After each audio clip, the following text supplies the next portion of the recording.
ಯಾವುದೇ Eno soda ಇಲ್ಲದೆ ಇನ್ಸ್ಟೆಂಟಾಗಿ just 5 ನಿಮಿಷದಲ್ಲಿ ಹೆಲ್ತಿಯಾಗಿರುವಂಥ ಈ ಗೋಧಿ ದೋಸೆನ ಒಂದು ಸಲ ಟ್ರೈ ಮಾಡಿ. ಯಾರು ಬೇಕಾದರೂ ಮಾಡ್ಬೋದು, ಅಷ್ಟು ಪರ್ಫೆಕ್ಟಾಗಿ ಬರುತ್ತೆ. ಟೇಸ್ಟ್ ವೈಸು ಅಷ್ಟೇ ಎಲ್ಲ ದೋಸೆಗಿಂತ ತುಂಬ ಚೆನ್ನಾಗಿರುತ್ತೆ ಅಂತ ಹೇಳ್ಬೋದು. ಒಂದು ಸಲ ಟೇಸ್ಟ್ ಮಾಡಿದ್ರೆ ನಿಮಗೆ ಗೊತ್ತಾಗುತ್ತೆ. ಇದಕ್ಕೆ ಚಟ್ನಿ ಸಹ ಬೇಕಾಗಿಲ್ಲ, ಮಕ್ಕಳು ಹಾಗೆ ಎಂಜಾಯ್ ಮಾಡ್ತಾರೆ ತುಂಬ ಕ್ರಿಸ್ಪಿಯಾಗಿ ಮಾಡಿಕೊಟ್ರೆ. ಬನ್ನಿ ಕೆಲವೊಂದು ಟಿಪ್ಸ್ನ ಫಾಲೋ ಮಾಡ್ತಾ ಪರ್ಫೆಕ್ಟಾಗಿ ಹೋಟೆಲ್ಗಿಂತ ಬೆಟರಾಗಿ ಹೇಗೆ ಮಾಡೋದು ಅಂತ ತಿಳಿಸ್ತೀನಿ. ಈಗ ಪಾತ್ರೆಗೆ 1 ಕಪ್ ಆಗುವಷ್ಟು ಗೋಧಿ ಹಿಟ್ಟನ್ನು ಹಾಕ್ಕೊಂಡಿದ್ದೀನಿ. ಅದೇ ಕಪ್ಪಲ್ಲಿ 1 ಕಪ್ ಆಗುವಷ್ಟು ಅಕ್ಕಿ ಹಿಟ್ಟನ್ನು ಹಾಕ್ಕೊಳ್ತಾ ಇದ್ದೀನಿ. ರುಚಿಗೆ ತಕ್ಕಷ್ಟು ಉಪ್ಪನ್ನು ಹಾಕಿ ಎಲ್ಲವನ್ನು ಒಂದ್ಸಲ ಚೆನ್ನಾಗಿ ಮಿಕ್ಸ್ ಮಾಡ್ಕೊಳ್ಳೋಣ. ಗೋಧಿ ಹಿಟ್ಟು ಅಕ್ಕಿ ಹಿಟ್ಟು ಸಮ ಪ್ರಮಾಣ ಇರಬೇಕು ಯಾವಾಗ್ಲೂ. ಈಗ ಇದಕ್ಕೆ 2 ಮೀಡಿಯಮ್ ಸೈಜ್ ಈರುಳ್ಳಿ, 4ರಿಂದ 5 ಹಸಿಮೆಣಸಿನ್ಕಾಯಿ, ಒಂದು ಸ್ವಲ್ಪ ಫ್ರೆಶ್ ಆಗಿರುವಂಥ ಕೊತ್ತಂಬರಿ ಸೊಪ್ಪನ್ನ ಆದಷ್ಟು ಸಣ್ಣದಾಗಿ ಕಟ್ ಮಾಡಿ ಹಾಕೊಳ್ಳಿ. 1 ಕ್ಯಾರೆಟ್ನ ತುರಿದ್ಬಿಟ್ಟು ಸೇರಿಸಿದ್ದೀನಿ. ಇದಕ್ಕೆ ಇನ್ನೂ ಕ್ಯಾಪ್ಸಿಕಮ್ ಬೇಕಾದರೂ ಹಾಕೋಬೋದು. ಸಣ್ಣ ಮಕ್ಕಳಿಗೆ ಕೊಡೋದಾದರೆ ಹಸಿಮೆಣಸಿನ್ಕಾಯಿನ ಸ್ಕಿಪ್ ಮಾಡಿ ಚಿಲ್ಲಿ ಫ್ಲೇಕ್ಸ್ನ ಯೂಸ್ ಮಾಡಿ. ಈಗ ಇದಕ್ಕೆ 4 ಕಪ್ ಆಗುವಷ್ಟು ನೀರನ್ನು ಹಾಕೊಳ್ತಾ ಇದ್ದೀನಿ. ಯಾವ ಕಪ್ಪಲ್ಲಿ ಹಿಟ್ಟು ತೊಗೋತೀವೋ ಅದೇ ಕಪ್ಪಲ್ಲೇ 4 ಕಪ್ ನೀರು ಹಾಕ್ಕೊಳ್ಬೇಕು. ಈಗೆಲ್ಲವನ್ನು ಗಂಟಿಲ್ಲದೆ ಇರೋ ರೀತಿ ಮಿಕ್ಸ್ ಮಾಡ್ಕೊಳ್ತಾ ಇದ್ದೀನಿ. ನೋಡಿ ಈ ಕನ್ಸಿಸ್ಟೆನ್ಸಿ ಇದೆ. ನಾನು ಇನ್ನೊಂದು ಅರ್ಧ ಕಪ್ ಆಗುವಷ್ಟು ನೀರನ್ನ ಹಾಕ್ಕೊಳ್ತಾ ಇದ್ದೀನಿ. ಟೋಟಲ್ 4.5 ಕಪ್ ಆಗುವಷ್ಟು ನೀರು ಬೇಕಾಯಿತು. ನೋಡಿ ಈ ಕನ್ಸಿಸ್ಟೆನ್ಸಿ ಇದೆ. ಗಟ್ಟಿಯಾಗೂ ಇರಬಾರ್ದು, ತುಂಬ ತೆಳ್ಳಗೂ ಇರಬಾರ್ದು. ನಿಮಗೆ ಗೋಧಿ ದೋಸೆ ಪರ್ಫೆಕ್ಟಾಗಿ ಬರುತ್ತೆ. ಈ ಕನ್ಸಿಸ್ಟೆನ್ಸಿ ಇದ್ದರೆ 4.5 ಕಪ್ ನೀರು ಹಾಕ್ಕೊಂಡಿದ್ದೀನಿ. ಈಗ ಜಸ್ಟ್ ಒಂದು 5 ನಿಮಿಷ ಪಕ್ಕಕ್ಕಿಡಿ, ಅಷ್ಟರಲ್ಲಿ ನೀವು ಚಟ್ನಿ ಏನಾದರೂ ಮಾಡ್ಕೋಬೋದು.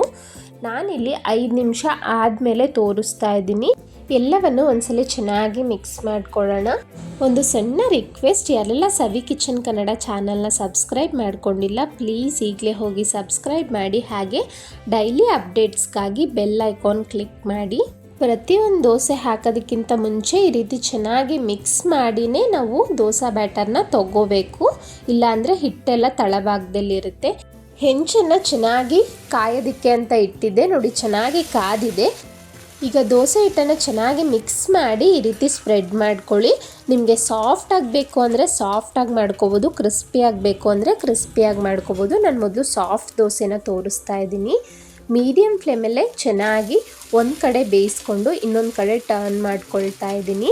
ತುಂಬಾ ಚೆನ್ನಾಗಿರುತ್ತೆ. ನಾರ್ಮಲ್ ಎಲ್ಲ ದೋಸೆಗಿಂತ ಇದು ಬೆಟರ್ ಅಂತ ಹೇಳ್ಬೋದು. ಒಂದ್ಸಲಿ ಟೇಸ್ಟ್ ಮಾಡಿದ್ರೆ ಖಂಡಿತ ನ್ಯಾಚುರಲ್ ಫರ್ಮೆಂಟೇಷನ್ ಎಲ್ಲ ಮಾಡೋ ದೋಸೆಗಿಂತ ತುಂಬ ಟೇಸ್ಟಿಯಾಗಿರುತ್ತೆ ಅಂತ ಹೇಳ್ಬೋದು. ನೋಡಿ 2 ಕಡೆ ಇವನ್ನಾಗಿ ಬೇಯಿಸ್ಕೊಂಡಿದ್ದೀನಿ. ಈ ರೀತಿ ಫೋಲ್ಡ್ ಮಾಡಿ ತೆಗಿತಾ ಇದ್ದೀನಿ. ಈ ದೋಸೆ ಬಂದು ನಿಮಗೆ ಸಾಫ್ಟ್ ಆಗಿರುತ್ತೆ. ನೋಡಿ ಮತ್ತೆ ಹೆಂಚನ್ನ ಕಾಯಿಸ್ಕೊಂಡು ನೀರು ಹಾಕಿ ಟಿಶ್ಯೂಯಿಂದ ಕ್ಲೀನ್ ಮಾಡ್ಕೊಳ್ಳಿ. ಈಗ ಹೆಂಚು ತುಂಬ ಸ್ಪ್ರೆಡ್ ಮಾಡ್ಕೊಳ್ತೀನಿ. ನೋಡಿ ತುಂಬ ಪರ್ಫೆಕ್ಟಾಗಿ ಬರುತ್ತೆ, ನಿಮಗೆ ಯಾವುದೇ ರೀತಿ ಕಿತ್ತೋಗೋದಿಲ್ಲ. ಮೀಡಿಯಮ್ ಫ್ಲೇಮಲ್ಲೇ ಇಟ್ಟಿದ್ದೀನಿ ಸ್ಟವ್ನ. ಈ ರೀತಿ ಎಲ್ಲ ಸ್ಪ್ರೆಡ್ ಮಾಡ್ಕೊಂಡ್ಮೇಲೆ ಕಂಪ್ಲೀಟ್ ಮೇಲೆ ಡ್ರೈ ಆಗಬೇಕು. ಅನಂತರ ಸ್ವಲ್ಪ ಎಣ್ಣೆನ ಸ್ಪ್ರೆಡ್ ಮಾಡ್ಕೊಳ್ತೀನಿ. ಆ ಹೋಲ್ಸಲ್ಲಿ ಎಣ್ಣೆ ಇರೋದ್ರಿಂದ ನಿಮಗೆ ತುಂಬ ಅನಿಸ್ಬೋದು. ನಾನಿಲ್ಲಿ 1 ಟೀ ಸ್ಪೂನ್ ಆಗುವಷ್ಟು ಎಣ್ಣೆ ಹಾಕಿದ್ದೀನಿ ಅಷ್ಟೇ. ತುಂಬ ದೊಡ್ಡದಾಗಿ ದೋಸೆ ಹಾಕಿರೋದ್ರಿಂದ ಹೆಂಚನ್ನು ಇವನ್ನಾಗಿ ನೀವು ತಿರುಗಿಸ್ಕೊಳ್ತಾ ಬೇಯಿಸ್ಕೋಬೇಕು. ಒಳ್ಳೆ ಗೋಲ್ಡನ್ ಬ್ರೌನ್ ಬರೋ ತನಕ ಸುತ್ತಲೂ ಈ ರೀತಿ ಹೆಂಚನ್ನು ಮೂವ್ ಮಾಡ್ತಾ ಬೇಯಿಸ್ಕೋಬೇಕಾಗುತ್ತೆ. ನನ್ನ ಚಾನಲ್ನಲ್ಲಿ ಹೋಟೆಲ್ ಸ್ಟೈಲ್ ಅಥವಾ ಟಿಫನ್ ಸೆಂಟರ್ ಸ್ಟೈಲ್ನಲ್ಲಿ ದೋಸೆ ಇಡ್ಲಿ ಹೇಗೆ ಮಾಡೋದು ಅಂತ ತೋರಿಸಿದ್ದೀನಿ. ಹಲವಾರು ರೀತಿಯ ಇನ್ಸ್ಟೆಂಟಾಗಿ ಮಾಡೋ ಅಂಥ ದೋಸೆ ಇಡ್ಲಿ ರೆಸಿಪೀಸು ಇದೆ. ಹಾಗೆ ಹಲವಾರು ರೀತಿಯ rice varieties lunch box recipes upload ಮಾಡಿದ್ದೀನಿ. ಇಂಟ್ರೆಸ್ಟ್ ಇರೋರು ಪ್ಲೀಸ್ ಚೆಕ್ ಮಾಡಿ. ದೋಸೆ ಇಡ್ಲಿ ರೆಸಿಪೀಸ್ ಲಿಂಕ್ಸ್ ಎಲ್ಲ ಡಿಸ್ಕ್ರಿಪ್ಷನಲ್ಲೂ ಕೊಟ್ಟಿರ್ತೀನಿ, ಅಥವಾ ಈಸಿಯಾಗಿ ಕಮೆಂಟ್ ಬಾಕ್ಸಲ್ಲೂ ಪಿನ್ ಮಾಡಿರ್ತೀನಿ, ನೀವು ಚೆಕ್ ಮಾಡ್ಕೋಬೋದು. ನೋಡಿ ಒಳ್ಳೆ ಗೋಲ್ಡನ್ ಬ್ರೌನ್ ಆಗಿದೆ ಅಲ್ಲ. ಈಗ ಇನ್ನೊಂದು ಕಡೆ ಏನು ಟರ್ನ್ ಮಾಡ್ತಿಲ್ಲ, ನಾನು ಒಂದೇ ಕಡೆ ಬೇಯಿಸ್ಕೊಂಡಿದ್ದೀನಿ. ತುಂಬಾ ಚೆನ್ನಾಗಿ ಬಂದಿದೆ. ನೋಡಿ ಎಲ್ಲೂ ಕಿತ್ತೋಗೋದಿಲ್ಲ, ನಿಮಗೆ ಪರ್ಫೆಕ್ಟ್ ಕನ್ಸಿಸ್ಟೆನ್ಸಿ ಅಂತ ಹೇಳ್ಬೋದು. ನಾವು ಬ್ಯಾಟರ್ಗೆ ಎಷ್ಟು ನೀರು ಹಾಕ್ತೀವಿ ಅನ್ನೋದೇ ಇಂಪಾರ್ಟೆಂಟ್. ಹಾಗೆ ಹೆಂಚು ಚೆನ್ನಾಗಿ ಕಾಯಿಸ್ಕೊಂಡು ಇವನ್ನಾಗಿ ಬೇಯಿಸ್ಕೊಂಡ್ರೆ ಈ ದೋಸೆ ರೆಸಿಪಿ ಪರ್ಫೆಕ್ಟಾಗಿ ಬರುತ್ತೆ.